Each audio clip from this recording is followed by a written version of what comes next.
In the rolling hills of central Texas, where ranches stretched across thousands of acres and old money ran as deep as the underground aquifers, there lived a man who had everything the world said he should want. His name was Harrison Cole, and he owned one of the largest cattle operations in the state. But wealth, it turned out, couldn't buy what he needed most. For the past 6 years, Harrison had been watching his parents slip away, his father deteriorating from a stroke that left him partially paralyzed, his mother losing herself to the fog of dementia. The hired caregivers came and went. Some were competent but cold, treating his parents like tasks to check off a list. Others were unreliable, vanishing the moment something better came along. Then came Margaret, a widow nobody was supposed to notice, carrying her own grief quietly, doing work most people wouldn't do for any amount of money. What Harrison didn't realize was that Margaret would become the most important person in his life, and that discovering her secret would force him to make a choice that would change everything. If you've ever wondered what true sacrifice looks like, if you've ever questioned whether love can transcend the boundaries of circumstance and obligation, stay with us. Because this is a story about seeing the invisible, valuing the invaluable, and discovering that sometimes the greatest investment isn't measured in dollars. Before we jump back in, tell us where you're tuning in from, and if this story touches you, make sure you're subscribed, because tomorrow I've saved something extra special for you. The morning sunlight filtered through the tall windows of the main house at Clearwater Ranch, casting long shadows across the hardwood floors that Harrison Cole's great-grandfather had installed nearly a century ago. The house had seen generations of births and deaths, celebrations and sorrows, but in recent years it had become something different, a place where time moved, slowly, where every day was a repetition of the one before, marked only by the fading of two people Harrison loved more than his own success. Harrison stood in the doorway of his father's room, watching the old man sleep. Robert Cole was 78 years old, though he looked older, his face carved by stroke and age into something that seemed less like the man Harrison had known and more like a rough approximation of him. The stroke had come without warning 5 years ago, stealing his father's mobility on the right side and leaving his speech slurred and difficult to understand. That had been bad enough. The fall that followed 6 months later had only made things worse, leaving Robert more dependent, more withdrawn, more trapped in a body that no longer obeyed him. His mother, Catherine, was still mobile, still could walk to the kitchen and back to her room without assistance most days. But her mind was leaving in increments so small and so consistent that Harrison sometimes, he wondered if he was imagining the decline.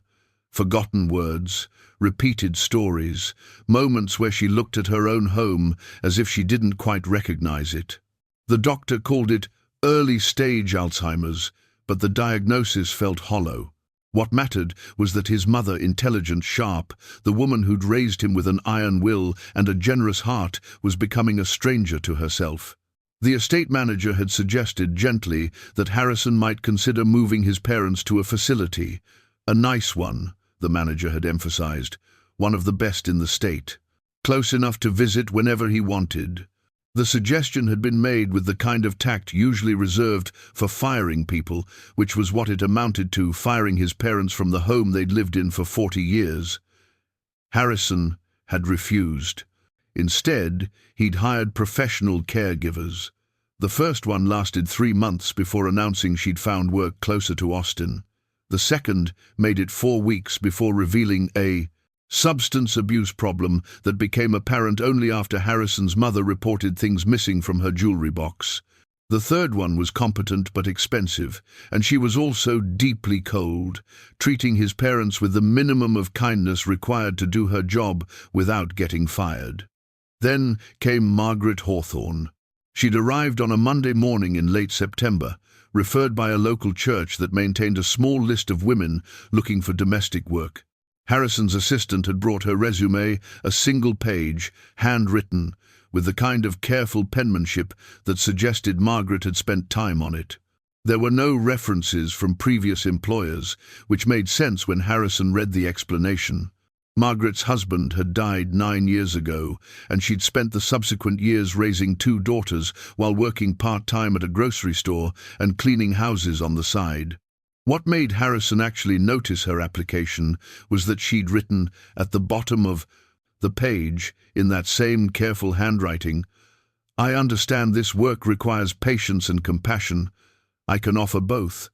My husband was a difficult man in his final years. I learned something about love in those years. I know how to stay." Most people wouldn't have noticed that line. Most people would have been focused on experience and references and whether the candidate would show up on time.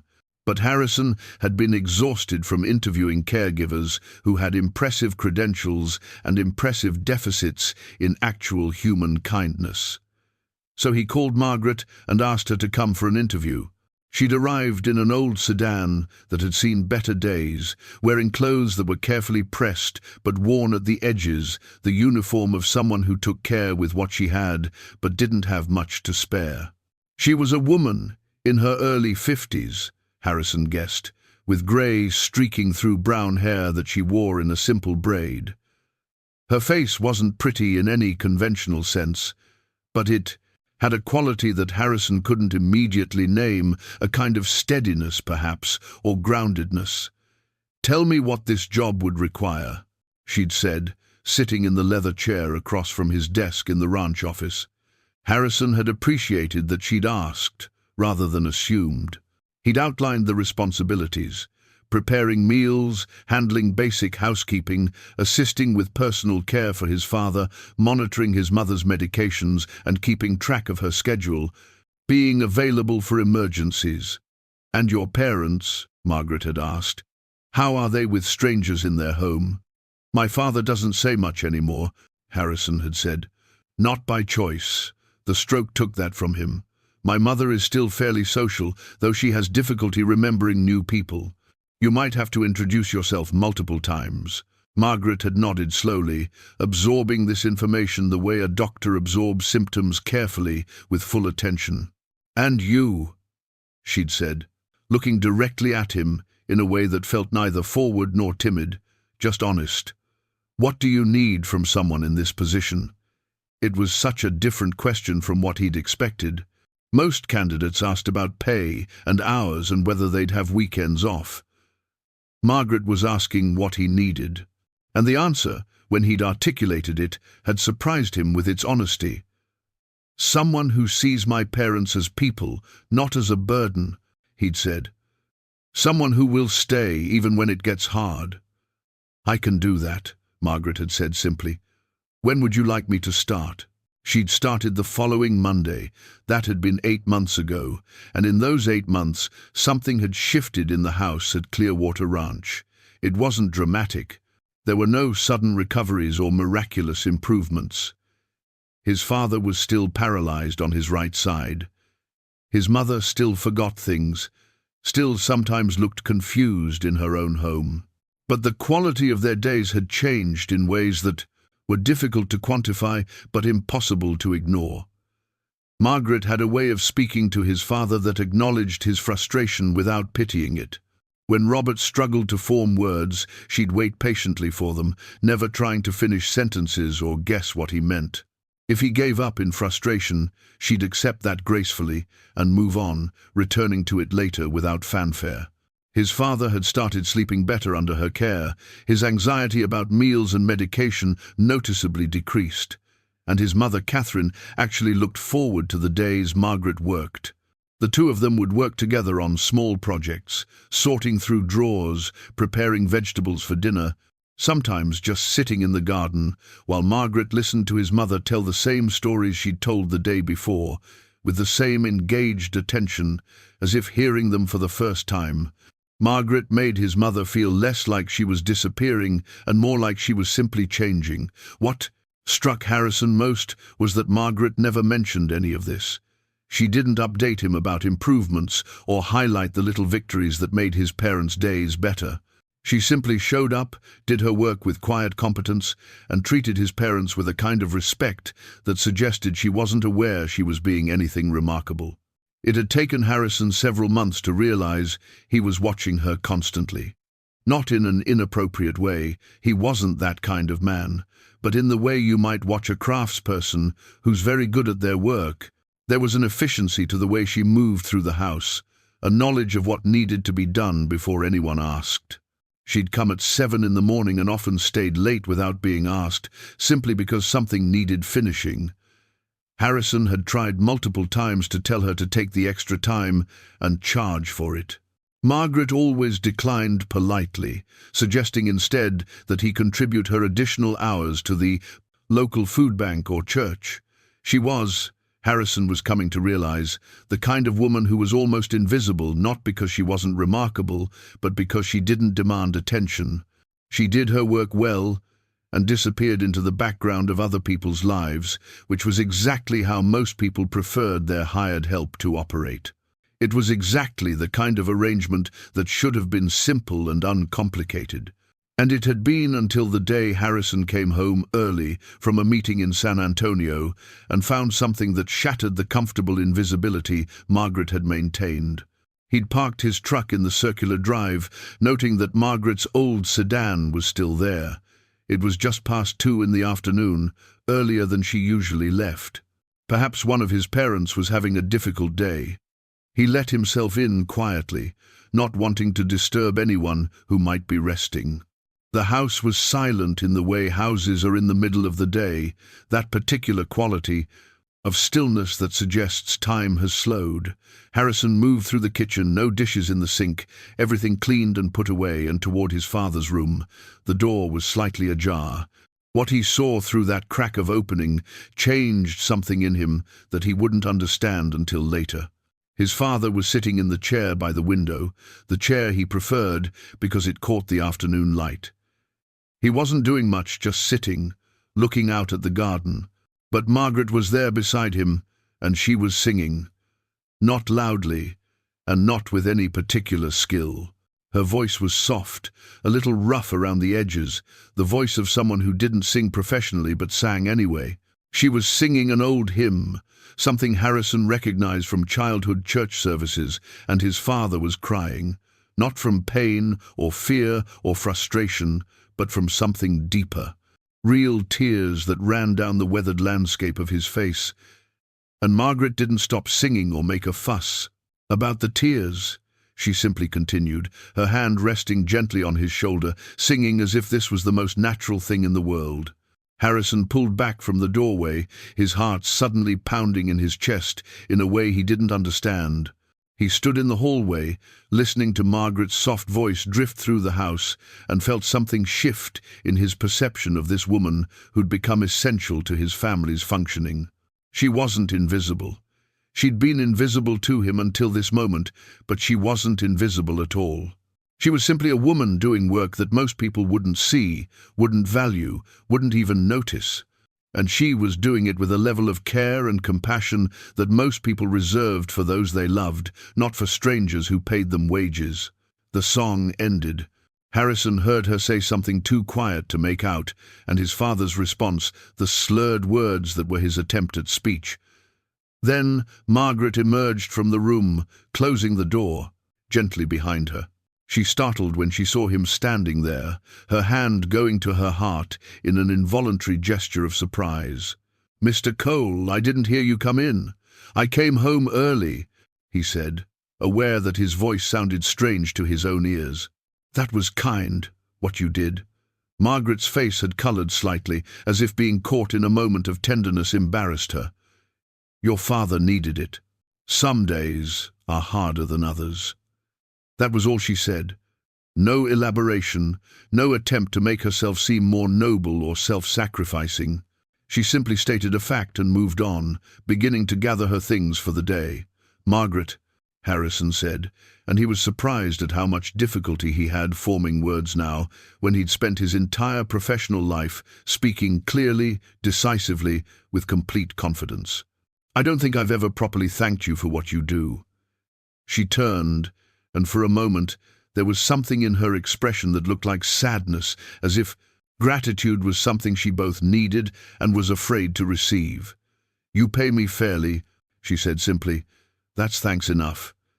But as Harrison watched her leave, He knew something had changed in his understanding of his life. The woman he'd hired because he needed help had become something far more important than that. And he had no idea what to do with that realization. Preparing and narrating this story took us a lot of time, so if you're enjoying it, subscribe to our channel. It means a lot to us. Now, back to the story. The question that had haunted Harrison since that afternoon, the moment he'd witnessed Margaret singing to his father, wasn't something he could easily dismiss or rationalize away. He'd spent the following weeks watching her more carefully, noticing details that should have been obvious but somehow hadn't been, until he'd seen past the competence and efficiency to the person underneath. Margaret arrived at 6:50 every morning, 10 minutes before she was versions expected. She left work each day, having not only completed her assigned tasks, but having added small touches that made the house feel less like a place of decline and more like a space where people could still find dignity. Fresh flowers appeared in his mother's room. The garden, which had been neglected for months, suddenly had weeds pulled and vegetables tended.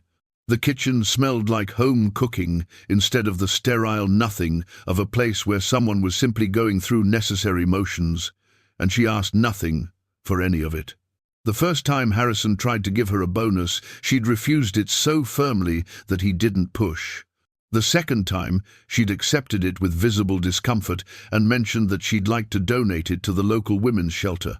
The third time, he'd stopped trying. What began to concern him, however, was something else entirely. Something he noticed one morning when he came downstairs earlier than usual and found Margaret at the kitchen table, holding her wrist, her face tight with pain. "What happened?" he asked, moving closer. Margaret quickly put her hand down, reaching for the cloth she'd been using to wipe counters. "Nothing. Just a little stiff this morning. Sleeping wrong, probably." It was a lie, and they both knew it. Her wrist was swollen, the kind of swelling that suggested something more than a minor strain. But Harrison also knew that pushing would only make her retreat further into that quiet competence that made her so easy to overlook. Over the next week, he noticed other things. A slight limp on Thursdays. The way she'd press her hand to the small of her back when she thought no one was watching. How she'd sometimes sit down quite suddenly, as if her body had simply decided it couldn't stand anymore. His approach, when he finally made it, was indirect. "I'm having some work done on the property," he mentioned one morning while Margaret was preparing his father's breakfast. "Nothing urgent, but the contractor wants to discuss some drainage issues. He's coming by on Saturday. I might need you to stay a bit longer that day, if you don't have other plans." Margaret looked up from the eggs she was scrambling. "Of course. What time?" "I'm not sure yet. Probably around 2 in the afternoon. I'll know more by Friday." What he did know by Friday was that he'd contacted Dr. Ellen Vargas, who had been the family physician for 15 years and had always been discreet. He'd explained, vaguely, that he had concerns about Margaret's health and wondered if there was any way to arrange a wellness check without making it seem forced or suspicious. Ellen had understood immediately. "I can come by on Saturday," she'd said. "I do a lot of house visits for elderly patients. I could tell Margaret I'm stopping by to check on your parents and do a routine examination for all of you. That way it doesn't seem targeted." On Saturday afternoon, when Ellen arrived and Margaret was in the kitchen preparing lunch, Harrison saw the moment of realization dawn on Margaret's face. She knew what he'd done. And for a moment, her expression showed something raw, not anger, but something like betrayal, as if he'd violated a boundary she'd carefully maintained. Ellen examined all three of them. She spent time with his father, checking on the medication management and discussing his pain levels. She reviewed his mother's medications and discussed early dementia management strategies. And then, as an afterthought that fooled no one, she asked Margaret if she'd mind stepping into the study for a quick checkup.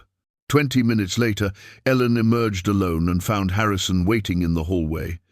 "She has significant arthritis," Ellen said quietly. "Probably has for years. The swelling in her wrist is from a repetitive strain injury, likely from years of cleaning work.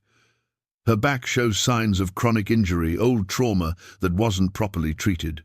She's managing pain, Harrison, and doing it without any medication, because she can't afford regular doctor visits.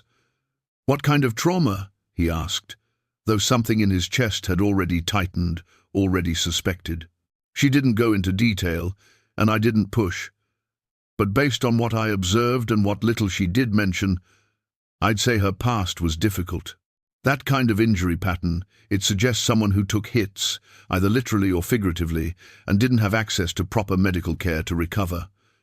Margaret came out of the study shortly after, and she didn't look at Harrison. She simply returned to the kitchen and continued preparing lunch as if nothing had happened. That evening, after she'd left, Harrison sat in his father's room. Robert was already asleep, his breathing the shallow, steady sound of rest. Harrison thought about what Ellen had told him about years of pain endured silently, about the kind of person who would hide suffering rather than admit to needing help. He thought about Margaret singing to his father with a voice that caught on certain notes, probably from strain or age or both. He thought about her careful, methodical movements, calculated to minimize aggravation of injuries he'd never acknowledged. He thought about the way she'd flinched when he'd touched her shoulder the week before, not in fear but in sudden, involuntary response to unexpected contact near an injured area. And he realized something that would have been obvious to someone less caught up in their own problems. Margaret was carrying far more than she was hired to carry. The next morning, he was waiting when she arrived at 6:50, and he'd prepared coffee the way he'd observed her preparing it, not too strong, with just a splash of cream, the kind of coffee that suggested comfort rather than caffeine requirement. "Sit," he said, gesturing to the kitchen table. "Mr. Cole, I have work to—" "Margaret," he interrupted, not unkindly. "Sit, please." She sat, her expression wary, her hands folded in her lap in that characteristic way she had when she was bracing for something unpleasant. "I apologize for arranging that examination without asking your permission," he said directly. "That was overstepping, and I'm sorry. But I'm not sorry for what I learned, because it gave me information I needed to have. So we can address this properly." "There's nothing to address," Margaret said quietly. "I'm doing my job. Your parents are well cared for. My health is my concern. Your health affects your ability to care for my parents," he said. "And more than that, you work for me, and I have a responsibility to ensure a safe work environment. That includes making sure you're not in chronic pain while doing your job." Margaret's jaw tightened. "I can manage. I know you can manage. That's not the question. The question is whether you should have to manage on your own." He pushed the coffee toward her. "Dr. Vargas said you need treatment, physical therapy, possibly some medication to manage inflammation. She's already agreed to set that up. All you need to do is keep the appointments." "I can't afford." "I'm paying for it," Harrison said simply. "It's part of your compensation. You can argue with me about whether that's appropriate, but the decision has already been made. So we can either discuss logistics, or we can sit here while you refuse to let someone help you, and we both waste time pretending that's reasonable." He watched something shift in her, not acceptance, exactly, but a kind of exhausted surrender, the last barrier lowering just slightly. "Why?" she asked finally. "You could hire someone else, someone without injuries, without limitations. It would be simpler." Harrison considered the question honestly. "Because I trust you. Because my parents respond to you in ways they haven't responded to anyone else. And because, if I'm being honest, I see you, Margaret, and I'm not interested in replacing you with someone more convenient." She looked away, her eyes suddenly glistening. "You shouldn't see me. It's easier when people don't see you, when you're just a function, not a person." "Yes," he agreed quietly. "It probably is easier. But I don't get to choose that. I see you." That afternoon, Margaret made an appointment with the physical therapist. She attended her first session on Thursday, and that evening, when she left Clearwater Ranch, something had shifted in the dynamic between them, something that went beyond employer and employee, beyond her being the invisible woman who made his life function better. She was becoming visible, and with that visibility came complications neither of them had fully anticipated. By the following week, the physical therapy was beginning to show results. Margaret moved with slightly less rigidity, though she tried to hide that she was experiencing less pain. But Harrison noticed. He noticed everything about her now, the way she tucked her hair behind her ear when she was concentrating, the slight smile she got when his mother made a joke that didn't quite land, the kindness in her voice when she spoke to his father about his day. He also noticed, with growing certainty, that he was developing feelings for Margaret Hawthorne that had nothing to do with gratitude and everything to do with the person she actually was. It was a complication he wasn't prepared for. A man in his position, wealthy, successful, carrying the weight of family responsibility, didn't typically develop romantic feelings for his household employee. The optics alone would be problematic, the power dynamic was questionable at best. And beyond all of that, there was Margaret herself, who had made it clear through every word and action that she valued her independence and her dignity. The thought of approaching her with romantic interest felt like the ultimate violation of both of those things. So Harrison did what he'd always done when faced with problems that couldn't be easily solved. He buried himself in work. He spent longer days in the office in Dallas. He took on additional investments and expansion projects that required his attention. He told himself that distance was the mature, responsible choice. But distance, he was learning, only clarified things rather than obscuring them. And what it clarified, with agonizing precision, was exactly how much Margaret had become essential, not just to his family's functioning, but to his own sense of what mattered. It was this internal struggle that was occupying his mind on a Tuesday evening when everything changed once again. He'd come home later than usual, parking his truck around 9 o'clock. The house was dark except for the lights in the entryway and his father's room. That wasn't unusual. Margaret left around 5, and Harrison had a routine of checking on his parents before going to bed. What was unusual was finding his father awake, agitated, his call button pressed repeatedly, his expression one of clear distress. "Dad," Harrison said, moving quickly to the bed. "What's wrong? Where's the night nurse?"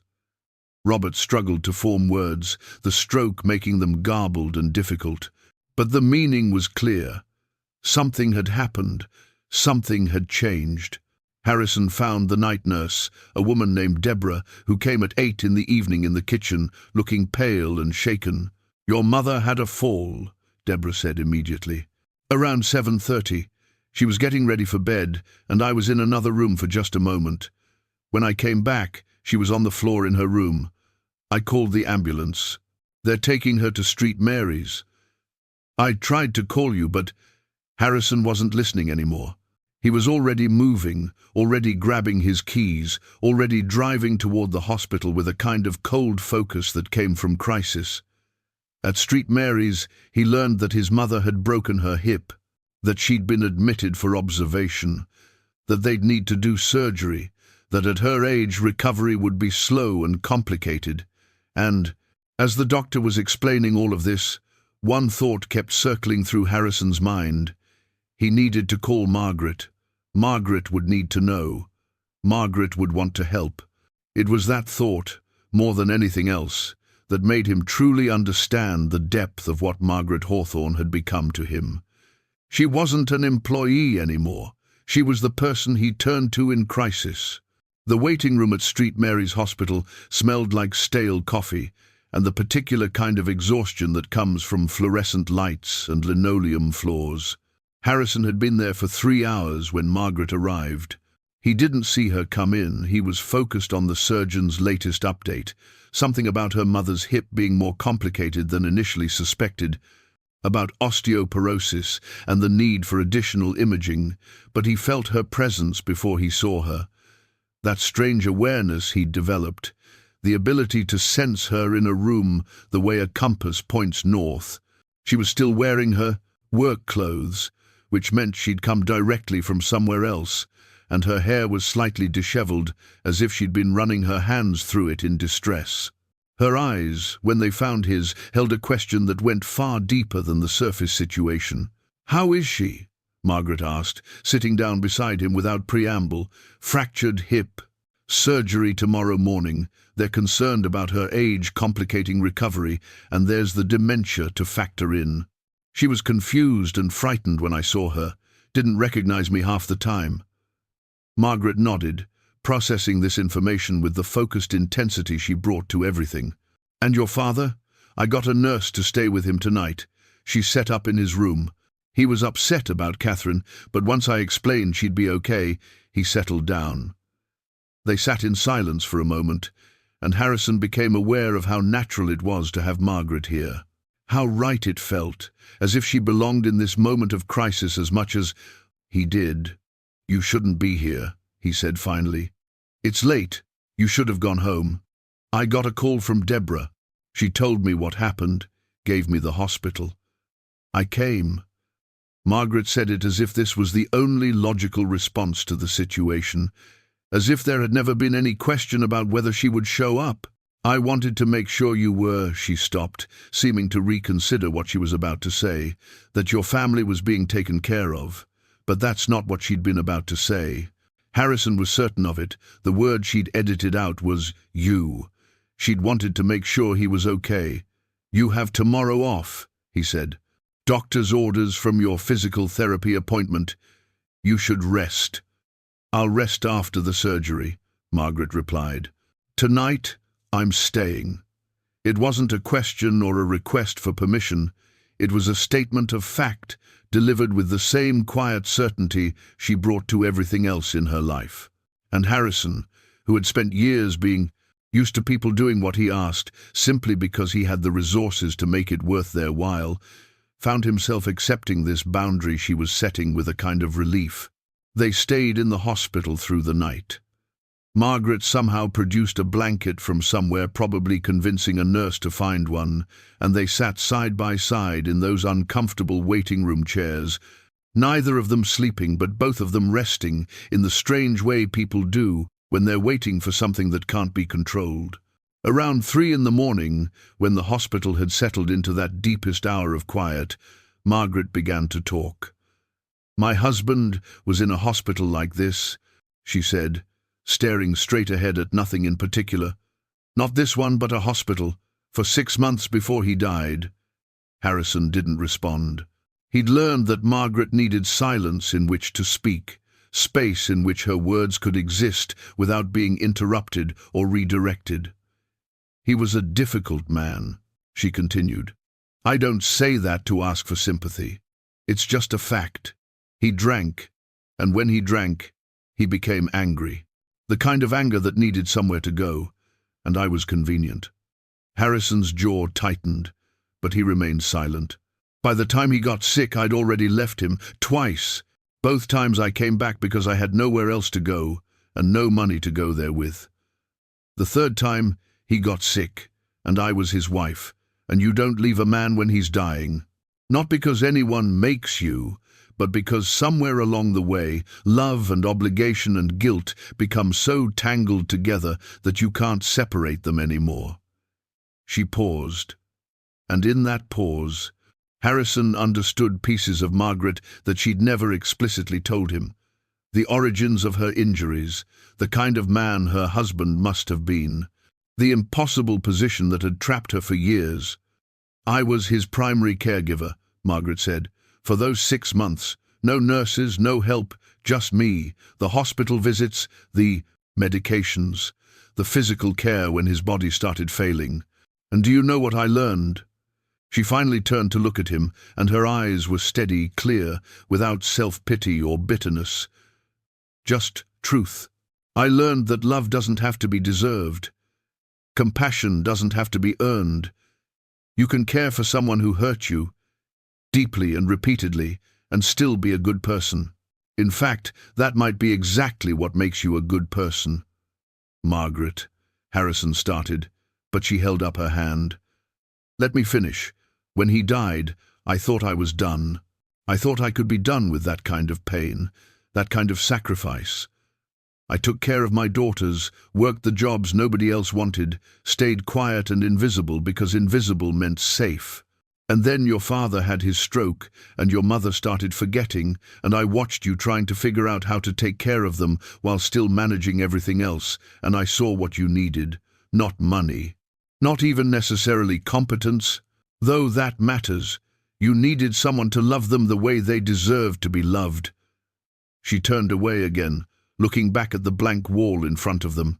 I came to work for you because I understood something about that kind of obligation, the kind that comes from love, not from legal contracts, and I stayed because your parents are good people. Your mother tells me about her garden, the one she planted 40 years ago. Your father, when he can manage the words, tells me about the decisions he made that shaped his life. They're people with history and dignity, and they deserve to be treated that way. So I did. And me? Harrison asked quietly. Why are you here now, in the middle of the night, when you should be resting? Margaret didn't answer immediately. Her hands were folded in her lap, and Harrison could see them trembling slightly, which gave him his answer before she ever spoke.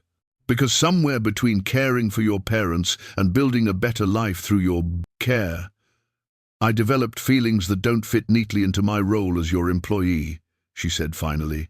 And because when I heard your mother was hurt, my first thought wasn't about my job or my responsibilities.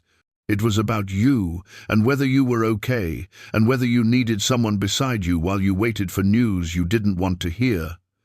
The confession hung between them like a physical thing. Harrison wanted to reach for her, to take her hand, to acknowledge this moment in the way his body was screaming at him to do. But he also understood, with the clarity that comes from truly seeing another person, that Margaret had just taken the biggest risk of her life by being honest. And the most loving thing he could do was respect that risk without demanding anything in return. I'm glad you're here, he said simply. I'm glad it was you who came, and not anyone else. I'm glad that when I needed someone, it was you I wanted beside me. Margaret's shoulders relaxed slightly, as if she'd been holding tension she didn't even realize she was carrying. The surgery happened at 7 in the morning. Harrison was allowed to wait outside the operating room, and Margaret was there, bringing him coffee that was still warm, sitting beside him while minutes turned into hours that felt like days. When the surgeon finally emerged, the news was better than it could have been. The surgery had gone well. The prognosis was cautiously optimistic, but recovery would be long and complicated. She's going to need significant physical therapy, the surgeon explained, and she'll need round-the-clock care, at least for the first few weeks. Given her cognitive issues, you'll want someone she knows and trusts helping with her recovery. The implication was clear, and Harrison saw the moment Margaret understood it. Her expression shifted to something that looked like resignation mixed with determination. I'll modify my schedule, Margaret said quietly. I can be here in the mornings and evenings, work with the nursing staff to coordinate her care. That's too much, Harrison protested.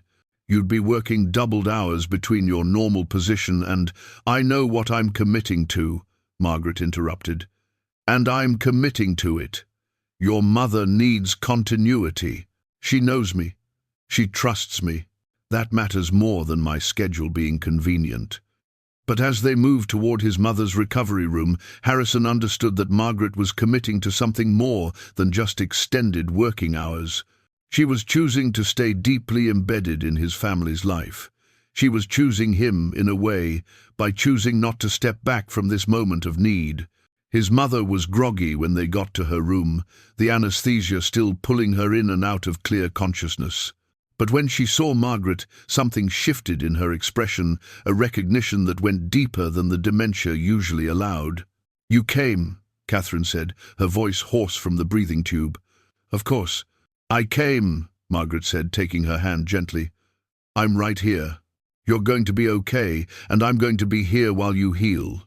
And for the first time since arriving at the hospital, Harrison saw his mother look peaceful. Not pain-free, she was clearly uncomfortable, but peaceful in the way people are when they're in the presence of someone who genuinely cares about their well-being.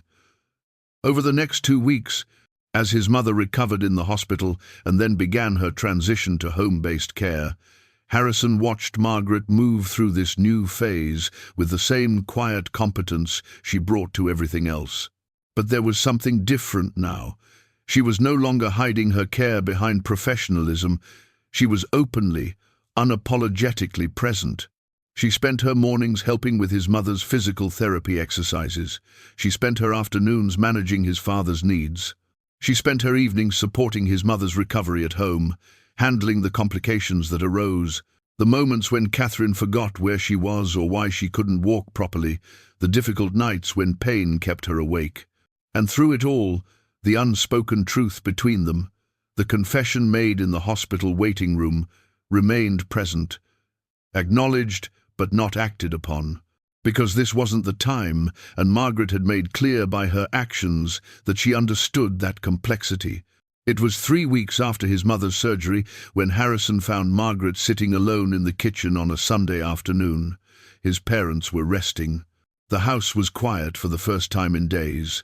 "We need to talk," he said, sitting down across from her at the table. Margaret looked up, her expression wary, as if she'd been expecting this conversation and dreading it in equal measure. "About what?" she asked, though they both knew. "About what happens next," Harrison said. "About what you said in the hospital. About the fact that I feel the same way, and about the fact that I don't know what to do about it without making things worse." Margaret's hands trembled as she set down her coffee cup, the small sound echoing in the quiet kitchen. "I don't think we should talk about this," she said, though her voice suggested she'd been fighting that position for days. "Why not?" Harrison asked. "Because it complicates things? Or because you don't feel the same way?" "Because I feel exactly the way you do, and that's precisely why we can't." Margaret stood, moving to the window overlooking the ranch. The afternoon light caught the silver in her hair, and Harrison found himself noticing details he'd been carefully avoiding, the way her hands moved, the slight curve of her spine, the vulnerability in her posture. "I'm your employee, Harrison. There's an inherent power imbalance that makes anything else inappropriate." "That's one perspective," Harrison said carefully, "but it's not the only one. You came to work for us as an adult, making your own choices. You've built value here. That's irreplaceable. And you've already demonstrated that you're fully capable of standing up to me when you think I'm wrong." Margaret turned, her eyes sharp. "Don't minimize this. You know better. There are employment laws, HR complications, reputational issues." "I'm aware of the complications," he interrupted. "But I'm also aware that I'm not asking you to do anything you haven't already chosen to do. You confessed your feelings. I reciprocated. We're both adults. The question isn't whether this is complicated, it obviously is. The question is whether we're willing to navigate that complexity honestly." "And what about the optics?" Margaret asked, her voice rising slightly. "What about the people in your life? Your business associates? Your board members, if you have any? How do you explain this?" "Oh, yes. I'm in a relationship with the woman I hired to care for my aging parents." "That doesn't look like love, Harrison. It looks like a power play." Harrison stood and crossed toward her, but kept his distance, respecting the invisible boundary she'd drawn. "I don't care what it looks like to people who don't know us. And I care even less about justifying my personal life to anyone. What I care about is that you're standing here inventing obstacles instead of just being honest about what you're actually afraid of." Margaret's face flushed, her jaw tightening. "You want to know what I'm afraid of? I'm afraid that if this becomes official, becomes real in a way everyone can see, and it doesn't work out, I lose not just a relationship, but my livelihood and my place with your family. I'm afraid that you'll eventually realize you could have someone younger, someone without a complicated past, someone who isn't carrying years of trauma and arthritis and all the baggage I come with. I'm afraid that the moment things get difficult, you'll decide I'm not worth the hassle." The honesty of it struck him harder than any argument could have. This wasn't about propriety or power dynamics or business complications. This was about Margaret protecting herself the only way she knew how, by maintaining the invisibility that had kept her safe. "That's fair," Harrison said quietly. "That's a real fear, and I'm not going to insult you by pretending it won't be a challenge. But Margaret, I need you to understand something. I'm not asking you to take this risk because I'm bored or because I'm looking for a complication. I'm asking because in the space of less than a year, you've become essential to my understanding of what matters. You've shown me that the most important work isn't the business deals or the financial decisions. It's the invisible labor of caring for people when nobody's watching. It's the integrity of staying when you could leave. It's singing to someone in pain, even though your voice cracks." Margaret's eyes glistened, and she turned away. "Here's what I propose," Harrison continued, moving back to the table and pulling out a chair. "Let's separate the employment relationship first. You stop working for us as an employee." Margaret whipped around. "What? No. Your parents need continuity. I can't just leave." "You don't have to leave," he said calmly. "But you don't work for me anymore. We hire a new caregiver, someone professional who comes during business hours. You transition them, teach them your system, make sure my parents are comfortable. Then you're no longer my employee. You're just Margaret, and whatever develops between us develops on equal ground." "That's semantics," Margaret protested, sitting back down reluctantly. "The power imbalance doesn't disappear just because the paychecks stop coming from me." "No," Harrison agreed, "but it fundamentally changes. You'd be free to walk away without financial consequences. You'd be free to pursue other opportunities. You'd be free to end a relationship if it wasn't working without worrying about losing your stability. That's not equal in every sense. I'm still wealthier, still more privileged, but it removes the specific complication that bothers you most." Margaret stared at him for a long moment. "You've thought about this?" "I've thought about nothing else for the past week," Harrison admitted. "I've run through every scenario, every objection, every reason this shouldn't work. And the only one I can't get past is the idea of living the rest of my life wondering what could have happened if we'd been honest with each other and brave enough to try." "It's not that simple," Margaret said, but her voice had lost some of its defensive edge. "Even if I stopped being your employee, I'd still be here, still embedded in your family's life, still intimate with your parents' most vulnerable moments. That doesn't change." "No," Harrison said, "but it becomes a choice instead of a job requirement.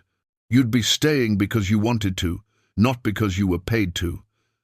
That's a fundamental difference." Margaret stood abruptly and left the kitchen. Harrison considered following her, then decided against it. Some conversations needed time to breathe. Some revelations needed space to settle. She was gone for an hour. Harrison used the time to check on his parents. His father was reading, his mother was resting, and then returned to the kitchen, where he found Margaret sitting at the table with a notebook and pen, making what appeared to be calculations. "What are you doing?" he asked. "Math," she replied without looking up. "Figuring out what happens if I'm not working for you. How do I pay my rent, my physical therapy, my daughter's college funds that I've been slowly building? I've built my entire financial strategy around this job for the past 8 months. It's not as simple as just deciding to stop being your employee." Harrison sat across from her. "I wasn't suggesting you'd be working for free. I'm still paying you same amount, same frequency, just not as an employee, as a consultant. You're consulting on my parents' care, on household management. The distinction is legal and structural, not financial." "That's still sketchy," Margaret said. "Technically that might be worse, because then it looks like I'm being compensated for personal favors." "Then we go a different direction," Harrison said. "You work part-time as a consultant, say, 15 hours a week at a professional rate. You do that for, let's say, 2 years, while you find other work or opportunities. In that time, we build a relationship outside of the caregiver dynamic. After 2 years, we reassess. Either we're together in a way that doesn't need the financial component to work, or we're not, and you've had time to establish other income sources." Margaret looked up from her notebook. You've really thought through every detail. I'm good at managing complicated situations, he said. It's kind of my job. But this isn't a business negotiation, Margaret. It's my future. I'm not going to approach it carelessly. What about your family? Margaret asked. Your parents, how are they going to respond to this? The town, your business associates, everyone who's going to have opinions about the millionaire rancher and his former housekeeper. My parents will be happy if I'm happy, Harrison said. My father might not be able to articulate it, but he understands more than people think. And my mother, despite the dementia, has moments of absolute clarity where she watches you and me together and smiles in a way that tells me she already knows something we're trying to figure out. As for everyone else, I stopped worrying about their opinions years ago.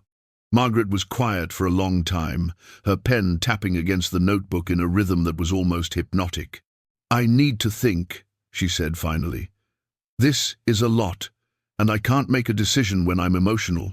I need time to process whether this is brave or foolish, whether I'm making a choice or just falling into something because it feels good in the moment. How much time do you need? Harrison asked. I don't know. A week? 2 weeks?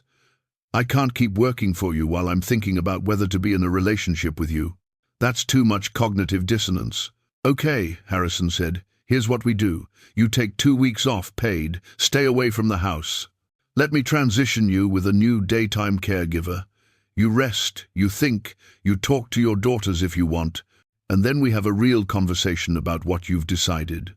And in the meantime? Margaret asked. In the meantime, I go about my life knowing that I've been honest about how I feel. The rest is up to you. Over the next 2 weeks, Harrison hired a new caregiver, a professional woman named Sandra, who was competent, kind, and showed promise in building a rapport with both of his parents. Margaret came for 3 days to transition her systems, to ensure that his parents were comfortable, to make sure all the important details about their preferences and needs were documented and communicated. She was professional throughout those 3 days, kind but distant, moving through the process with the efficiency of someone completing a job rather than someone saying goodbye to a place that had become important to her. And then she was gone. The house felt different without her, quieter, more functional but less like a home. His father grew quieter. His mother asked for her multiple times a day, her dementia making her forget that Margaret had left, requiring someone to remind her each time. It was heartbreaking to watch. On the evening of the 12th day, Harrison received a text from an unknown number. It's Margaret. Can we talk? Tomorrow morning before work hours? At the diner on Main Street? He arrived early, ordering coffee and taking a booth in the back. Margaret appeared at 7 o'clock sharp, wearing jeans and a sweater he'd never seen before, her hair down instead of pulled back, her appearance suggesting she'd been thinking carefully about this meeting. She slid into the booth across from him and met his eyes directly. I've been thinking, she said, getting straight to the point, about what you said, about power dynamics and honest choices. And I realized something. The reason I was so afraid wasn't really about the power imbalance or the optics or any of those things. It was about not being worth it, about being convinced, based on my experience with my husband, that anyone who chose me would eventually regret it. Margaret, Harrison started, but she held up her hand. Let me finish. Because over the past 2 weeks, without you, without the structure of working for your family, I realized something else. I'm lonely. Terribly, deeply lonely. And I've been lonely for so long that I'd convinced myself it was just how life was supposed to be. But then I met you, and your family, and I remembered what it felt like to matter to someone, to be seen, and the thought of going back to being invisible felt like dying. She paused, her hands wrapped around the coffee cup that the waitress had brought her. So I'm saying yes, Margaret continued. Yes, I'll let you hire a new caregiver. Yes, I'll accept the consulting arrangement. And yes, I want to see where this goes between us, knowing it's complicated and messy and might not work out. Because the alternative, playing it safe, staying invisible, that's not actually safer. That's just slower dying. The first official dinner between Harrison and Margaret as something other than employer and employee happened at a small restaurant in Austin, neutral ground that existed outside the complicated geography of Clearwater Ranch. Margaret wore the same sweater she'd worn to the diner, and Harrison realized, with a tenderness that caught him off guard, that she might not have a lot of clothes suitable for dating. "I've been thinking about something," Margaret said as they waited for their food. "The consulting arrangement we discussed, I don't think it's going to work long term." Harrison felt something tighten in his chest. This was it, the moment where real life started pushing back against their careful plans. "Okay, what do you think we should do instead?" "I think I should find other work," Margaret said. "Real work, somewhere else. Not immediately, but over the next few months. I need to prove to myself, and to be honest, to you, that I can exist in your life without you supporting me financially.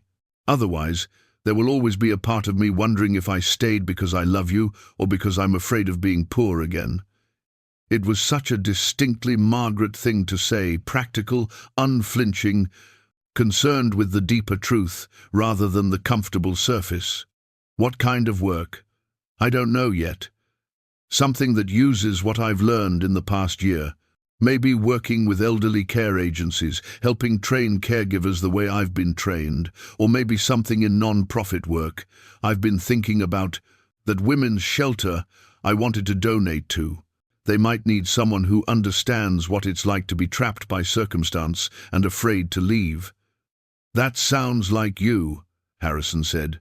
"And it also sounds like something you're passionate about." "I am," Margaret admitted. "But I'm also terrified. I haven't built a career in 20 years.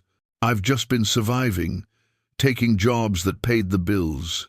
The idea of actually pursuing something I care about feels presumptuous somehow." "It's not presumptuous to want something better for yourself," Harrison said. "In fact, I'd argue it's essential. You can't build a relationship on a foundation of gratitude and financial dependency. You need to know that you're here because you choose to be, not because you have no other options." Margaret reached across the table and took his hand. It was the first time she'd touched him without there being a practical reason, not steadying him, not helping him with something, just reaching out because she wanted to. "When did you become so wise about relationships?" "I'm not," Harrison said honestly. "I'm learning as I go, same as you. But I know that I don't want to be with someone who feels trapped, even in comfortable circumstances. That wouldn't be love, that would be captivity with better furniture." Over the following weeks, a new pattern emerged.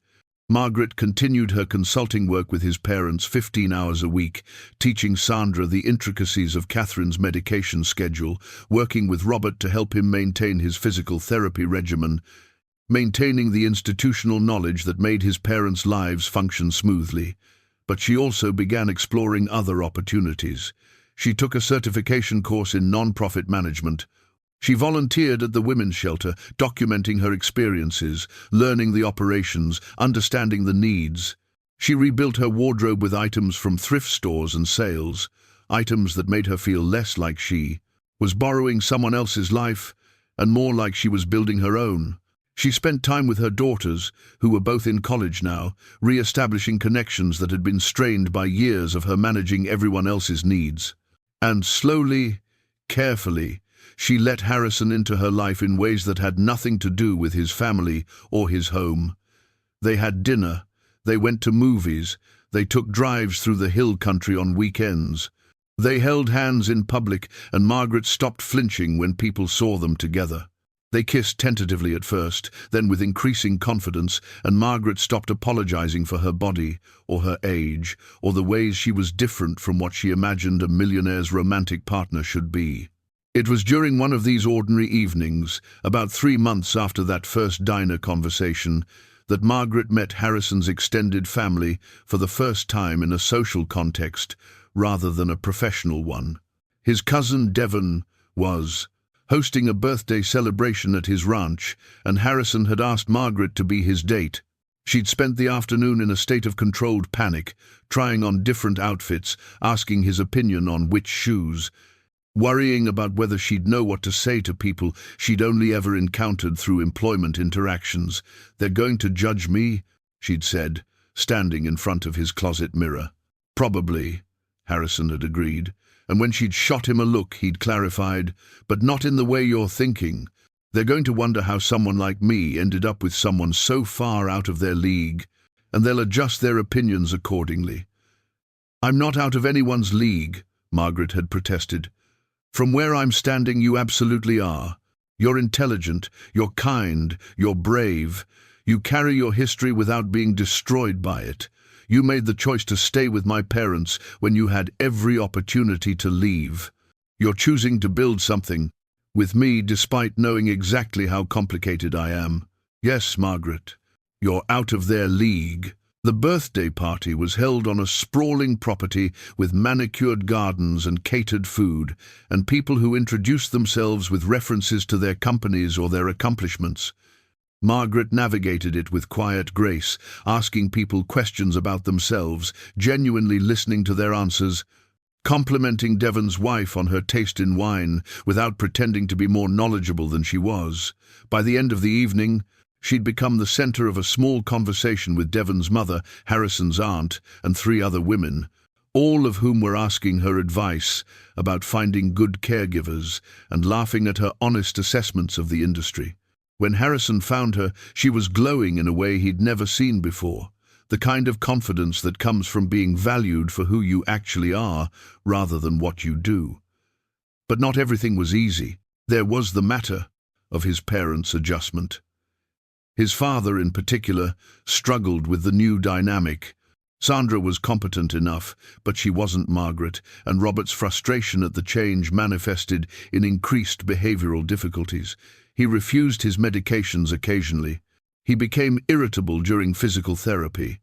The subtle comfort that Margaret's presence had provided the understanding of his condition, the way she anticipated his needs, was gone, replaced by professional competence that lacked the warmth he'd come to depend on.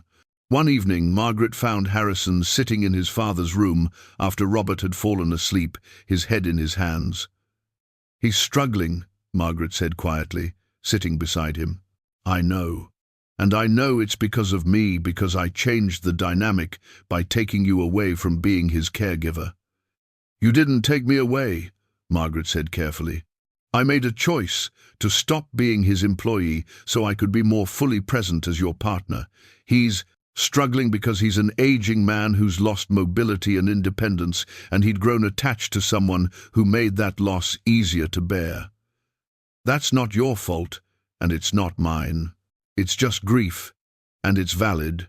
"So, what do we do?" Harrison asked. "Do I ask you to go back to full-time? Do we accept that this was a beautiful thing that can't actually work long-term?" "No," Margaret said firmly. "We let him grieve, and then we help him adjust. Actually, I have an idea. What if I started coming by more often, not as his caregiver, but as your partner? If I'm here in the evenings, having dinner with you, helping around the house, being present in a social way rather than a professional one, maybe that helps him understand that I haven't abandoned him. I've just changed my role. That would mean spending even more time here, even more embedded in my family's life." "I know," Margaret said, "and I'm okay with that. Your parents have become important to me, Harrison, not because they pay me, but because they're people I care about. Your father taught me how to make his favorite coffee exactly the way he likes it. Your mother told me stories about your childhood that you'd never shared. They matter to me. So if being here more helps them both, that's what I want to do." It took another month, but the adjustment happened. Margaret began arriving around 5 o'clock on evenings she wasn't consulting, staying for dinner, staying through evening care routines. She wasn't being paid for this time. It was her personal choice, her gift of presence rather than labor. And slowly, Robert began to understand that the relationship had shifted but hadn't disappeared. Margaret was still there. She just wasn't the hired help anymore. She was part of the family. It was during one of these evenings that Catherine had a moment of startling clarity. The dementia was progressing, and her good days were becoming rarer, but this particular Tuesday evening she was bright and present in a way she hadn't been in months. "You're good for him," Catherine said to Margaret, watching Harrison help his father with his evening medications from across the room. "I think so," Margaret said carefully. "I hope so. He was so lonely," Catherine continued, her voice carrying the weight of a mother's observation. "After Elizabeth left, after they divorced, he threw himself into work because it was easier than feeling the absence. And I worried that he would become like his father, so focused on building an empire that he forgot how to build a life." "Elizabeth?" Margaret asked, her voice carefully neutral. "His ex-wife. Long time ago, before you came. She wanted things he couldn't give her: attention, presence, emotional availability. He wanted to provide for her, but he didn't understand that what she needed was him, not his money." Catherine's eyes focused on Margaret with unexpected intensity. "You're not like that. You see him, and he sees you." The conversation stayed with Margaret long after Catherine drifted back into the fog. She'd never asked about Harrison's past relationships. It hadn't seemed relevant, and she'd been afraid that asking would lead to questions about her own marriage, about the violence and pain that had shaped her understanding of love. That evening, after his parents had gone to sleep, Margaret asked him about Elizabeth. "We got married too young," Harrison said, sitting on the porch with her, watching the stars emerge over the ranch. "We thought that money would solve everything, that if we were financially secure, we'd be happy. But she wanted a partner, and I wanted to be a provider. Those aren't the same thing. She left after 5 years, said she felt like she was married to a bank account instead of a man. At the time, I thought she was ungrateful. Looking back, I understand she was asking me for something I wasn't capable of giving then." "What changed?" Margaret asked. "You," Harrison said simply.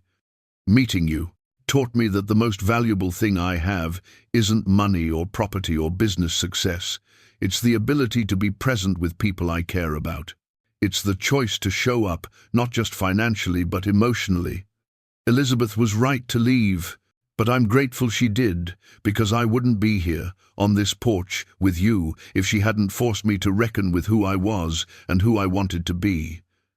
Margaret leaned against him, and they sat in the darkness together, two people who'd both learned difficult things about love through pain, now trying to build something different. "I got a job offer today," Margaret said quietly, "from the women's shelter. They want me to run their caregiving services, division training, placement, quality control. It starts in 6 weeks. Harrison pulled back to look at her. "Margaret, that's incredible. That's exactly what you've been working toward." "It is," she agreed, "and it means I'll be moving off the property, getting my own place in the city. It means our relationship shifts again. Less of the daily embedded presence, more of making deliberate time for each other." "Do you want to do it?" Harrison asked. "I do," Margaret said. "I'm terrified, but I want to. I want to build something that's mine. I want to prove to myself that I can stand on my own feet. And I want to know that when I choose you, when I choose us, it's because I'm building something together with you, not because I'm afraid to be alone." "Then I'm proud of you," Harrison said, "and I'll be here, in whatever way works, as we figure out what comes next." Margaret's apartment was small, a 1-bedroom in a modest building, 3 blocks from the women's shelter's main office. It had hardwood floors and a kitchen that was barely larger than a closet, and she'd spent her first week arranging and rearranging the furniture in ways that made it feel less temporary and more like home. She'd insisted on paying for it herself. Harrison had offered to help, had suggested she could live in one of the guest cottages at the ranch and save money, but Margaret had been firm. This needed to be hers, earned, maintained, owned through her own labor. The job paid well enough, and she'd saved enough from her consulting work to provide a down payment and 3 months' rent. The independence mattered more than the convenience. The first weeks were overwhelming in ways she hadn't anticipated. Not the work itself. She was good at the work, good at training caregivers, good at managing the logistics of placement and quality assurance. The overwhelming part was the identity shift. For the first time in nearly 2 decades, Margaret was building something that belonged entirely to her. There was no one else's schedule to manage, no one else's needs to anticipate, no one else's life to support. It was both liberating and terrifying. She and Harrison had settled into a pattern of seeing each other on Friday and Saturday evenings, and sometimes on Sundays. It was structured in a way that felt almost awkward at first. Scheduled intimacy instead of the organic daily presence they'd built. But there was something to be said for deliberate time together. He would drive into the city, or she would drive out to the ranch, and they would have what Margaret privately thought of as dates, even though they'd moved beyond the need to call them that. But the distance was harder than either of them had anticipated. "I miss you," Margaret admitted one Friday evening, lying in Harrison's arms in her apartment bed. The sheets were new, she'd bought good ones for herself, a small luxury she'd denied herself for years. "I miss the casual presence. I miss knowing you're there. I miss being integrated into your daily life." "I miss you too," Harrison said, pressing a kiss to her forehead. "But Margaret, this is important. You needed to prove to yourself that you could build this independently." "I know, and I have. I'm doing well at work. My apartment is becoming a home. I'm having coffee with my daughters instead of just supporting them. But sometimes—" She stopped, unsure how to articulate the strange emptiness she felt, the way her success felt hollow without him in it. "Sometimes," he prompted, "sometimes I wonder if I made the right choice. Not about the job, I love the job, but about this separation. About insisting on independence to the point where I'm living alone and seeing you twice a week instead of building a life together." Harrison was quiet for a long moment. "Do you want to move back? You could keep the job, live at the ranch, we could figure out—" "No," Margaret interrupted. "Not yet. Maybe eventually, but not yet. I need to know that this is sustainable, that I can maintain this part of my life without becoming dependent on you for stability. I just need you to understand that it's hard." "I understand," he said, "and I'm not going anywhere. But the reality of maintaining a relationship across distance, when both people were used to a different dynamic, began to show cracks. There was the week when Margaret worked through the weekend on a major care placement issue, a client with severe dementia whose family was dissolving, requiring all of Margaret's skills and attention. She had to cancel their Saturday evening plans. Then Harrison had an emergency with his father. Robert had fallen, and though it wasn't serious, it shook him emotionally, and Harrison needed to be present for the aftermath. They didn't see each other for 3 weeks. When they finally had time together, the reunion was awkward in a way it hadn't been before. They made love, but it felt tentative, as if they were remembering how to be intimate rather than being naturally intimate. Afterward, lying in the darkness, Margaret felt a fear she'd been pushing down starting to surface. "What if this doesn't work?" she asked quietly. "What if we've proven we can function independently, but that means we've also proven we don't actually need to be together?" "Is that what you want?" Harrison asked. "To not be together?" "No," Margaret said immediately. "But I'm scared that want isn't enough. I'm scared that eventually you'll realize you could have someone younger, someone without my history, someone who didn't spend most of her life invisible. I'm scared that I'll look around one day and realize I've been so focused on building independence that I've built distance instead." Harrison shifted so he could look at her in the dark. "Margaret, I'm going to say something, and I need you to really hear it. I don't want someone younger. I don't want someone without history. I want you exactly as you are. But I also need you to understand that I can't keep trying to convince you that my love is real and permanent. At some point, you have to choose to trust it, not because I've given you enough proof, but because you decide that you're worth loving."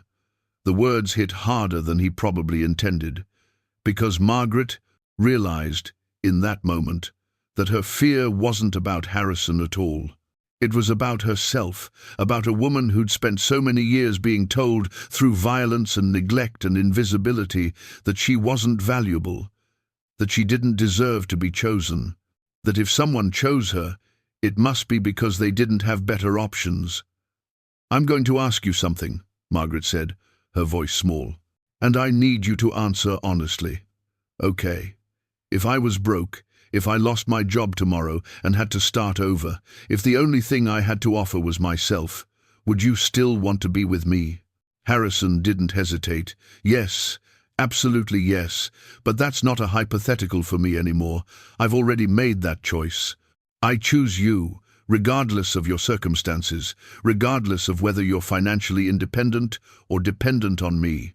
The only circumstance in which I wouldn't choose you is if you stopped wanting to be chosen." Margaret began to cry. Not the controlled tears of someone processing difficult emotions, but the deep, racking sobs of someone finally allowing themselves to be vulnerable in a way they hadn't since childhood. Harrison held her, not trying to comfort or quiet her, just holding space for the release. Over the following weeks, something shifted. Margaret stopped treating her independence as something she had to prove, and started treating it as something she had built, something that was hers, that made her stronger, that made her better able to be in relationship rather than the alternative. She started spending more nights at the ranch, though she maintained her apartment. She began to see that independence and interdependence weren't opposites, they were partners. At work, she thrived. Her division became one of the most respected caregiver placement agencies in the region. She trained 42 caregivers in her first 6 months, established quality standards that became the model for other non-profits, and developed a mentorship program for women like her, women with difficult pasts who were trying to build futures. One evening, as she was finishing a long day at the shelter, her supervisor, Janet, found her in her office writing training materials. "You should go home," Janet said. "You've been here since 7 this morning." "I wanted to finish this module," Margaret replied, not looking up. "It's about managing emotional boundaries in caregiving situations. I want to make sure it's realistic, not just theoretical." Janet sat down across from her. "Can I ask you something personal?" "Sure. How do you do this? You work here for the people who come through our doors, women who've been abused, trafficked, traumatized. You train caregivers to work with people in their worst moments. You've built this division from nothing. How do you have energy for any of that after everything you've been through?" Margaret set down her pen and considered the question. "Honestly, because I understand it. I understand what it means to be broken and invisible and afraid, and I understand that the only way through that is someone seeing you, really seeing you, and treating you like you matter. I couldn't do that for myself for a long time, but now that I can, I want to do it for others." "That's remarkable," Janet said. "I hope you know that." "I'm learning to know that," Margaret said. Slowly, by month 4 of Margaret's job, Harrison began bringing up a new topic, carefully as if testing the water. "What would you think about moving back to the ranch?" he asked one Sunday afternoon. They were in the car, driving back from a farmer's market, and the question seemed to come from nowhere. "To live?" Margaret asked, keeping her voice neutral. "Not as an employee, not as someone who's given up her independence. As someone who's built her own life and is now choosing to share space with me and my family. You could keep your apartment, maintain it as yours, a place that's separate, but sleep here most nights. We could design a space that's yours, that feels like home, that isn't connected to your work or your obligations. Just a space for you to be." Margaret was quiet, thinking through what he was asking. "What about your parents?" "They love you," Harrison said simply. "My father's been asking about you constantly. My mother, in her clearer moments, asks why you don't live here anymore. They're not the reason I'm asking, but they would certainly be happy about it." "I need to think," Margaret said, "but not because I'm afraid. Because I want to make sure this is what I actually want, not just what's expected." She thought about it for a week. She thought about it while working with caregivers, while training new staff, while sitting alone in her apartment. She thought about what independence meant to her now that she'd actually achieved it.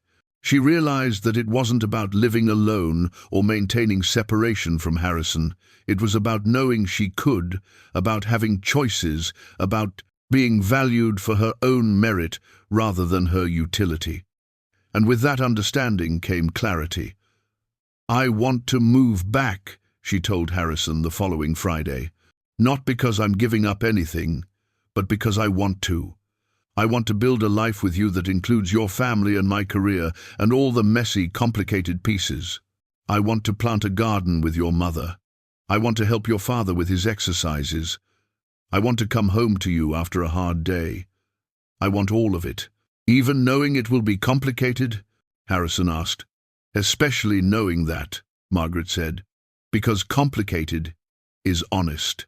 Easy would mean I'm hiding something, or you're hiding something, or we're both pretending it's simpler than it is. But this is real." They made plans. Margaret would move back to the ranch within the month, keeping her apartment as a place to go if she needed solitude, but establishing her primary residence back at Clearwater Ranch.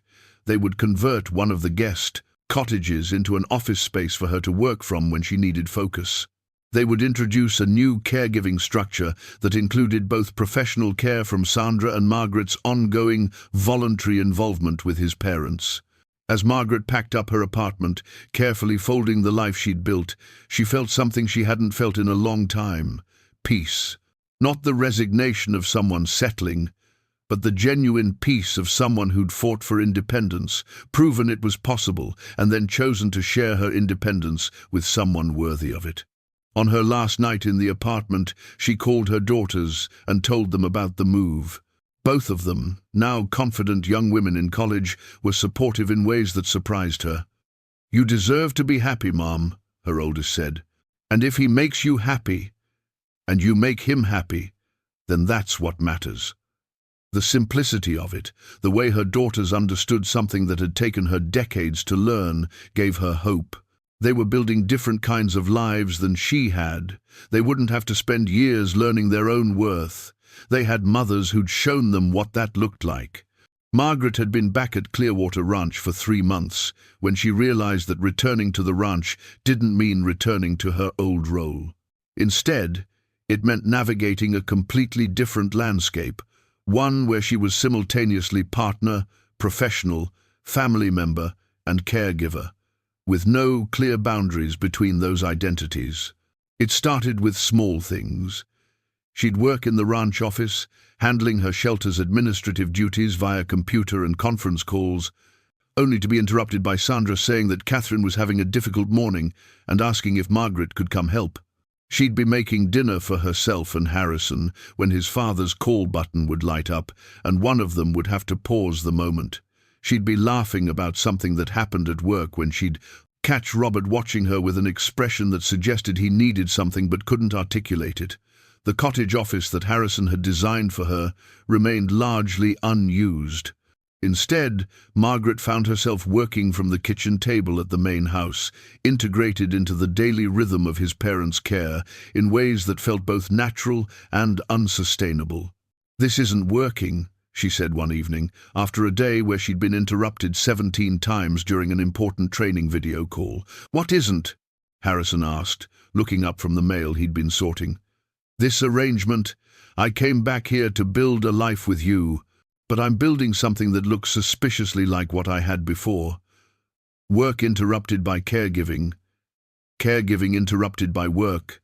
No clear separation between any of it. So, what do you want to do?" Harrison asked carefully. "I want to be clear about my role," Margaret said. "I'm not Sandra. I'm not an employee.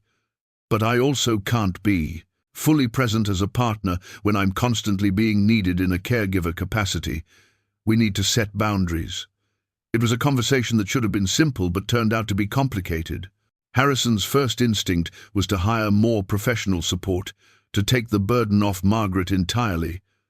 But Margaret knew that wasn't the solution either. His parents had grown dependent on her presence in ways that professional caregivers couldn't replace. Removing herself entirely would create a void that would be harmful. "What if," Margaret suggested, "we establish specific times when I'm available for care support and specific times when I'm not?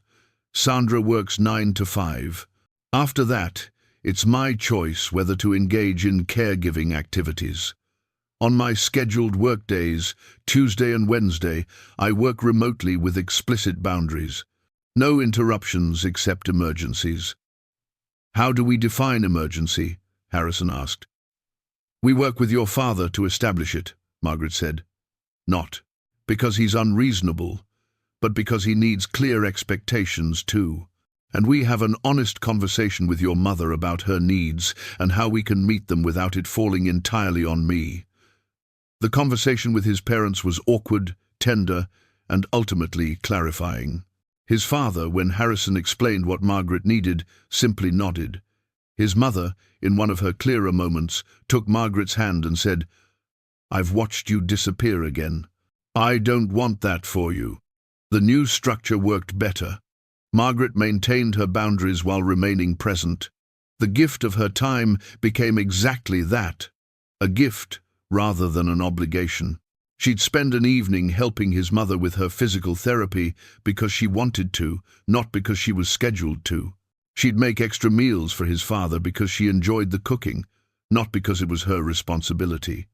But even as that dynamic stabilized, a new reality began to emerge. His mother's dementia was accelerating. Catherine had good days and bad days, but the ratio was shifting. More and more, she was confused about basic facts: where she was, what year it was, who the people around her were. She had moments of terror when the present felt like an alien landscape with no reference points. She had moments of profound sadness when she seemed to understand, with complete clarity, exactly what was happening to her. On one of those clear moment days, Catherine found Margaret in the garden. "I'm disappearing," Catherine said without preamble. "I can feel myself slipping, like I'm drowning very, very slowly." Margaret set down the weeds she'd been pulling and sat down beside Catherine on the bench. "How long can you stay with me in this moment?" "I don't know. A few minutes maybe, until the fog comes back.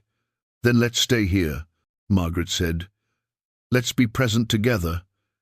They sat in silence, watching the light move across the garden. Catherine's hand found Margaret's, and she held it. With surprising strength. "Take care of him," Catherine said after a while. "After I'm gone, take care of Robert. He'll struggle. He'll blame himself for not knowing me anymore, and he'll need someone to remind him that forgetting isn't a betrayal." "I will," Margaret promised. "And take care of yourself too," Catherine continued. "Don't disappear into his needs again. Stay visible. Stay real. That's what he loves about you, not that you're useful, but that you're authentic." Margaret felt tears sliding down her face. "I'm scared of losing you." "You won't lose me," Catherine said, her clarity wavering slightly. "I'm right here. And when I'm not, when this fog gets too thick, I'll be in the garden we planted together. I'll be in the recipes you've learned. I'll be in the way you've taught Robert that life can be beautiful even when it's broken." The clarity faded a few minutes later, and Catherine looked around confused. "Where are we? Why are we outside?" But Margaret held on to that conversation like a talisman. It became important in the months that followed, as Catherine's decline accelerated beyond what any of them had anticipated. Robert's decline, when it came, was different, less of a gradual fade and more of a series of crises. He had a second stroke, smaller than the first, but it affected his speech more severely. He had falls. He developed infections. His body, which had been managing fairly well in the 5 years since his first stroke, suddenly seemed to be shutting down. During this time, Margaret stepped into a role she hadn't anticipated, not as employee or caregiver, but as interpreter. She understood what Robert's garbled words meant, because she'd spent enough time with him to learn his language. She could tell when his complaints indicated pain versus frustration versus depression. She could advocate for him in medical settings because she understood both his medical history and his wishes. she also became Harrison's anchor. He was, watching both of his parents decline simultaneously, managing a major business while trying to be present for a family crisis, and burning out in ways he didn't acknowledge, but Margaret could see clearly. "You need to sleep," she said one night, finding him in his father's room at 3 a.m, sitting in the dark. "I can't," he said. "What if something happens?" "Something will happen," Margaret said gently. "That's what happens when people age. But you, being awake and exhausted, won't prevent that. It will only make it harder for you to be present when it actually matters."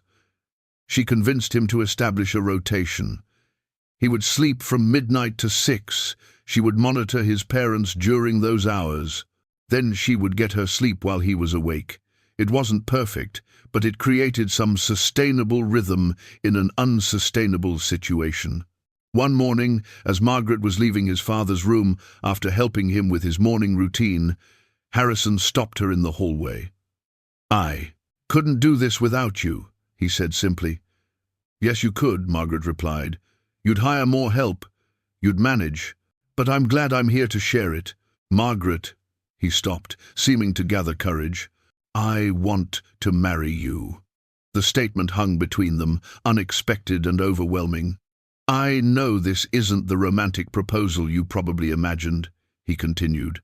"We're exhausted, my parents are dying, we're covered in caregiving responsibilities and medical crisis. But it's real, and I'm tired of pretending that what we have is temporary. I want to make it legal. I want to make it permanent." "Are you sure?" Margaret asked. "Not because of this moment, not because of what we're going through right now. I'm sure because of all of it," Harrison said. "Because you've chosen me and my family, repeatedly, even when it would have been easier to leave. Because you see me, all of me, and you love me anyway. Because I can't imagine navigating the future without you."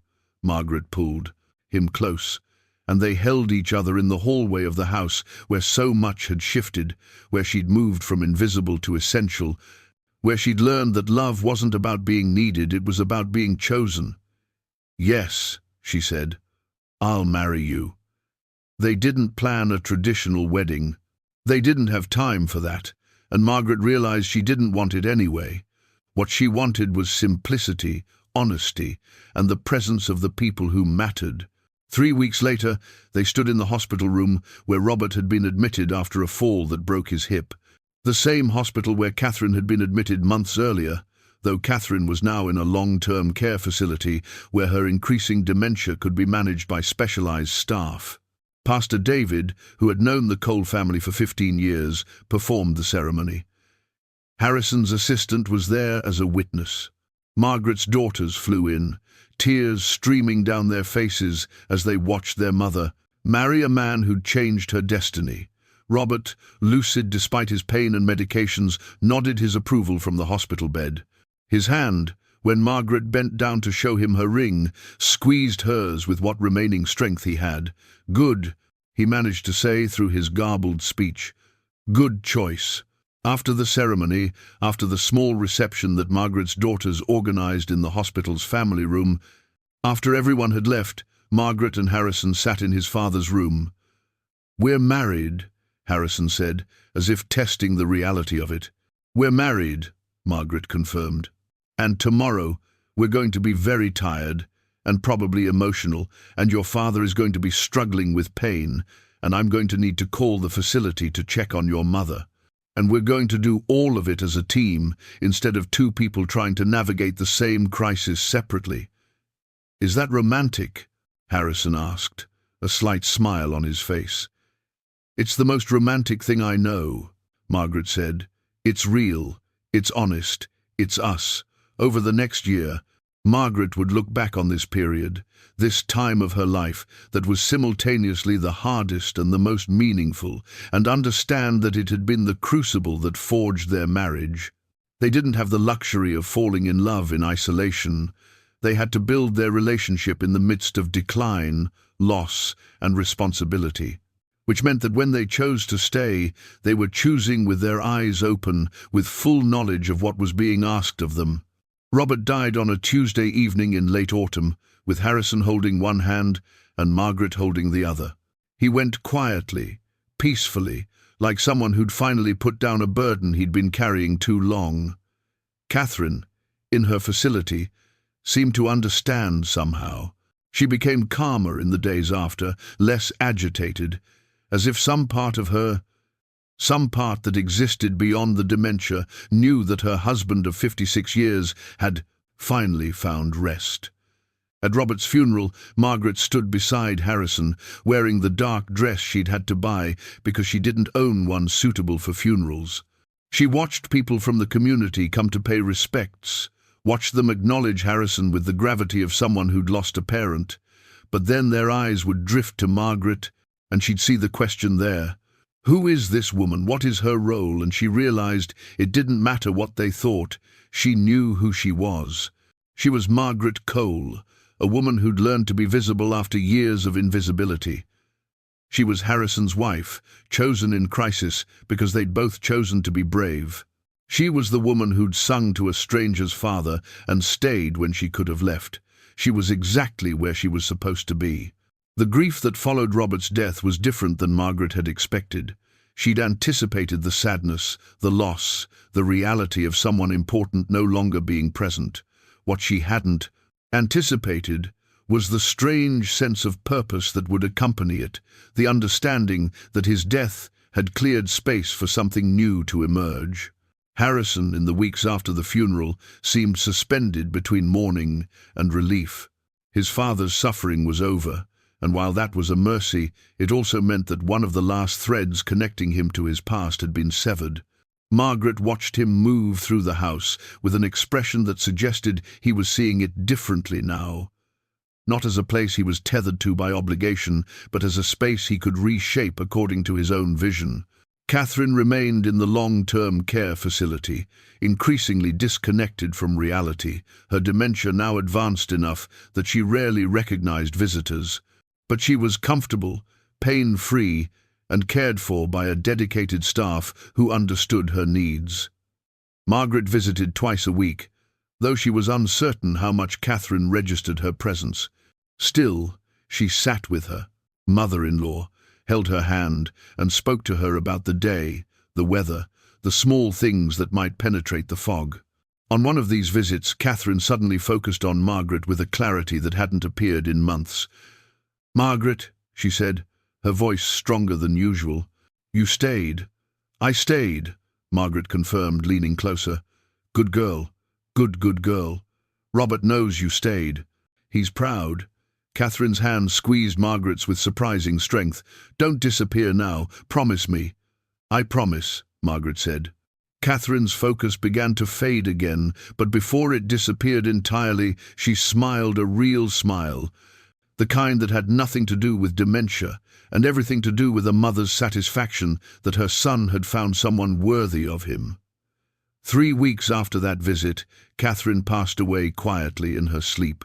She'd lived to be 81, had lost herself to dementia years before her body finally gave out, but in her last moment of clarity, she'd confirmed something essential.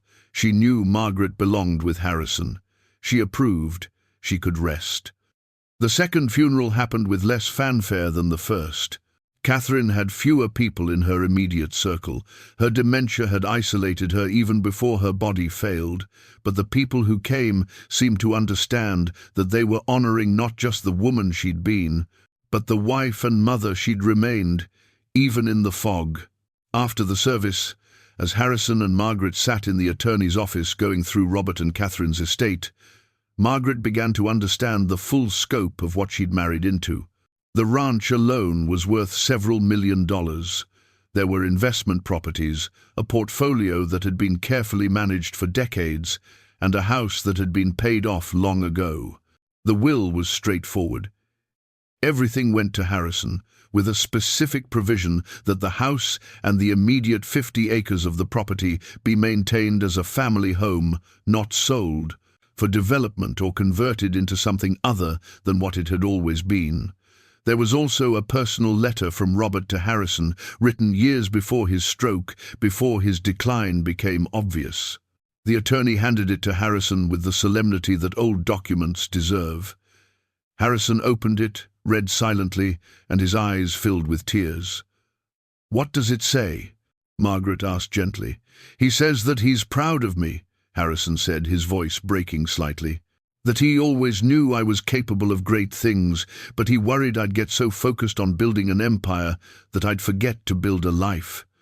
He says—" Harrison paused, composing himself.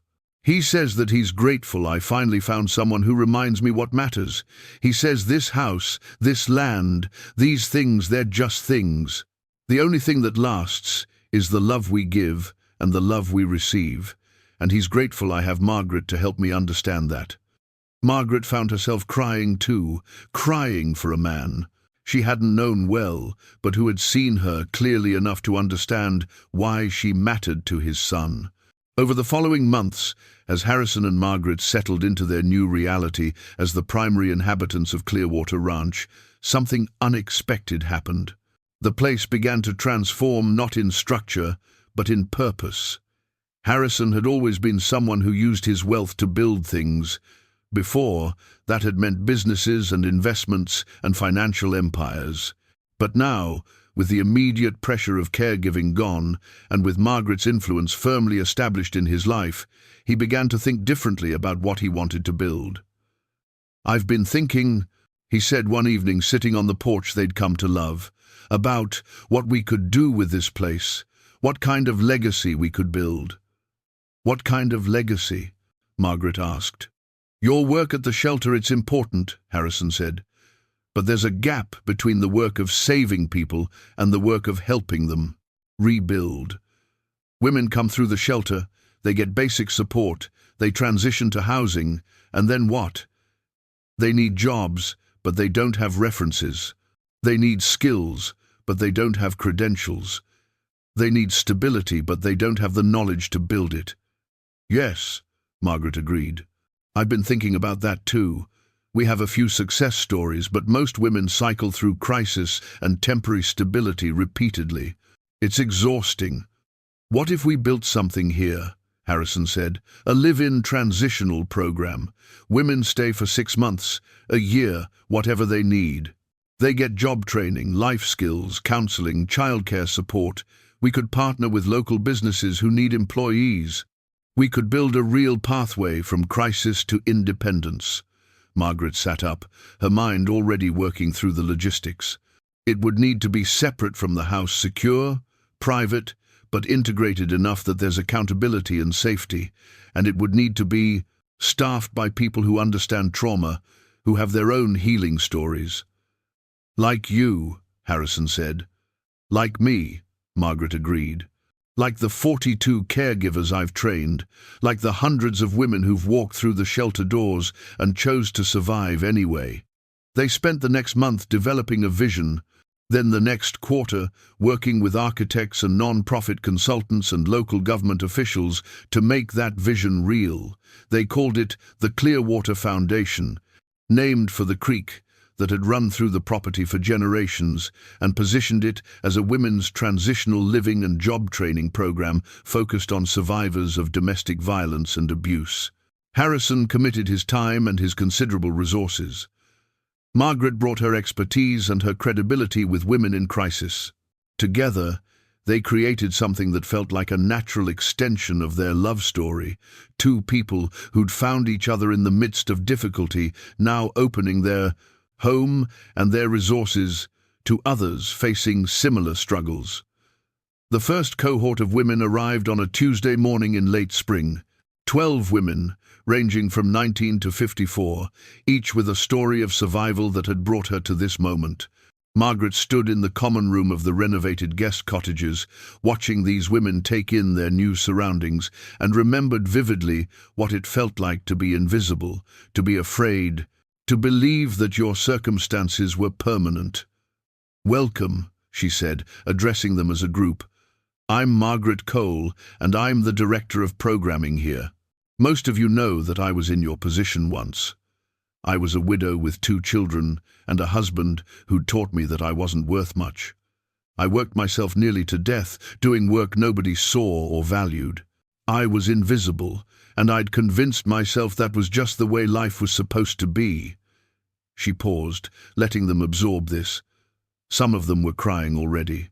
Some of them were looking at her with surprise, as if the sight of a woman in her 50s, successful and confident, admitting to past victimization, was somehow radical. But then, Margaret continued, I was hired to care for an aging man and his wife, and in that work, in the invisible, undervalued work that I'd spent years doing, I found my worth. Not because anyone told me I had it, but because I chose to see it in myself. I saw it in the care I gave, I saw it in the trust I earned, and eventually, I saw it so clearly that I could walk away from a job where I was undervalued and into a life where I could demand to be valued. She showed them the room assignments, went through the program guidelines, introduced them to the staff, many of whom had their own recovery stories to tell. And throughout the day, Margaret moved between crisis and hope, between the weight of these women's pasts and the possibility of their futures. One woman, Diane, pulled Margaret aside in the afternoon. She was 41, with the exhausted eyes of someone who'd been fighting for survival for far too long. "Does it get better?" Diane asked quietly. "Or is it always this hard?" Margaret thought about her journey, about the years of invisibility, the moment of being seen, the fear that came with being loved, the work of building independence, the grace of being chosen despite all the complications. "It gets different," Margaret said finally. "Some parts get better, some parts stay hard, but you get stronger. You get to the point where you're not just surviving, you're building something. You're choosing your life instead of just accepting what happens to you. That part does get better." Diane nodded, tears sliding down her face. "I want to get there. I don't even know who I am anymore. I don't know what I want or what I'm capable of. But I want to find out." "Then you will," Margaret said, taking her hand. "Because you're already doing it. You're here. You chose to come to this place, to take this chance. That's courage." By the end of the first month, 3 of the women had found part-time work. By the end of 3 months, all 12 had some form of employment or were actively engaged in job training. More importantly, they'd begun to rebuild their sense of self. They'd started a small lending library where women shared books about healing. They'd created a garden together, working alongside Harrison, who brought his own understanding of building things, of making value grow from careful attention. Margaret watched all of this unfold from a position of profound gratitude. This woman, she'd been the invisible caregiver, the servant, the person for whom love had always meant sacrifice, had finally become someone visible. Not because anyone made her visible, but because she'd claimed visibility for herself. One evening, as summer was transitioning toward autumn, Margaret and Harrison sat in the garden they'd planted together, that first year, the one his mother had loved, the one that had become a symbol of their partnership. "Do you remember," Harrison asked, "when you first came to work for us? How I didn't really see you for weeks?" "I remember," Margaret said. "I remember being carefully invisible. I was good at my job, and I tried not to take up too much space." "I see you now," Harrison said. "Every day, I see you. I see the work you do, the grace you bring to this place, the way you've transformed it into something that matters. I see you, Margaret, and I want to spend the rest of my life making sure you know that you're worth seeing." Margaret leaned against him, watching the sun descend over the ranch, casting long shadows across the land they owned, the programs they'd built, the life they'd created together. "I love you," she said. "Not because you saved me, not because you rescued me from invisibility, but because you saw me, and you saw me as worthy of being loved, and that's made all the difference." 2 years into the program, the Clearwater Foundation had helped 48 women transition from crisis to independence. Many of them stayed in contact, sending updates about their lives, their children, their accomplishments. A woman named Lisa had completed her college degree and was working as a social worker. A woman named Tanya had started her own cleaning service and employed 3 other women from the program. A woman named Crystal had moved into her own house, the first home she'd ever owned. These stories circulated through the program, becoming the mythology that held it together, the understanding that change was possible, that survival could transform into thriving, that you didn't have to stay invisible if you chose to claim visibility. Margaret also continued her work at the shelter, now in a supervisory capacity, training trainers who would train other caregivers. She'd become something of an expert in the field, a woman whose lived experience married with professional knowledge, whose story of transformation gave her credibility with both survivors and professionals who worked with them. Harrison's business had evolved too. He'd stepped back from daily operations, bringing in a CEO he trusted, and focused instead on using his wealth strategically to build systems that supported women in transition. He became a quiet philanthropist, funding shelters and programs across the state, always with the understanding that money alone wasn't enough. You needed people who understood the work viscerally, people like Margaret who knew what it meant to be invisible and desperate and afraid. One autumn evening, exactly 4 years after Margaret first came to work at Clearwater Ranch, she found Harrison sitting in their bedroom, the room that had been his before she arrived, that had become theirs gradually over time. "I found something," he said, handing her an old photograph. It was a picture of his parents, young, holding their firstborn child, who Harrison would eventually become. They were both smiling, both looking at the baby with the kind of wonder that only new parents have. "Your mother was beautiful," Margaret observed. "She was," Harrison agreed. "But do you know what I was thinking when I found this? I was thinking about how much she would have loved what we've built. How she would have loved seeing you lead, seeing this place become something that honors her legacy." "What legacy?" Margaret asked. "Her legacy was invisible," Harrison said. "She raised me in this house. She taught me about love and responsibility and the importance of showing up for people. She did it in the quiet moments nobody noticed or applauded. But she shaped everything about who I became.